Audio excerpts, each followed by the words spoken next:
Lagyan na natin yung asukal. Lagyan natin ng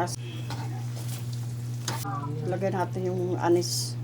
At saka yung kalamansi juice.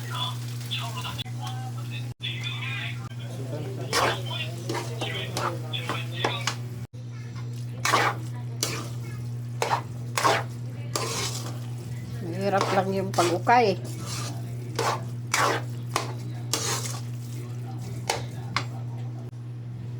Tingnan natin guys. Wow!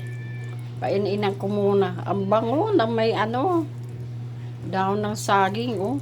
Wow! Ang sarap na nito. Oh. Okay na. Gana tayo natin yung biko. Ayan oh.